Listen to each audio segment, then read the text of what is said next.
స్వర్గానికి వెళ్ళాలంటే చచ్చిపోవాలని ఎవరు చెప్పారు? హిమాలయాస్ని చూస్తే చాలు ఆ వంపు సంపులు కళ్ళు చెదిరిపోయే అందం.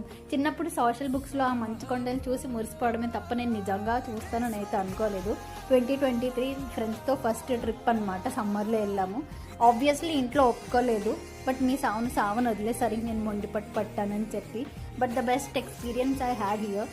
ఫస్ట్ అయితే మనాలి అనే వెళ్ళాము. అది బిట్ ఓవర్ రేటెడ్ అనిపించింది. ఇది థర్డ్ ప్లేస్ అనమాట, సేంజ్ valley. I don't know how many of you visited this one. ఇక్కడ టూరిస్ట్ అయితే ఎవరు ఉండరు, హిడెన్ జెమ్ అని చెప్పచ్చు. అండ్ మార్నింగ్ లేవడానికి you don't need an alarm here because పక్షులు కిలకిల రావాలతో లేపుతాయి. అండ్ నైట్ కబుర్లు చెప్పడానికి కూడా ఎవరు అక్కర్లేదు because trees Whisper in your year.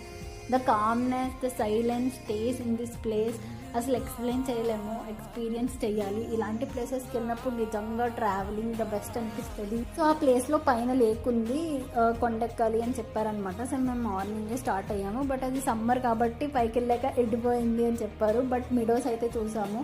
అక్కడ చిన్న స్కూల్ ఉంది, హార్సెస్ ఏమో గ్రాస్ తింటున్నాయి, లోకల్స్తో మాట్లాడుతూ అసలు చాలా బాగుంది. Wanted to go back to this place again అనమాట, సేంజ్ వ్యాలీ. నెల వచ్చే శాలరీ ఇవన్నీ ప్లేసెస్ చూడడానికే అని అనిపిస్తుంది అనమాట, అంత బాగుంది.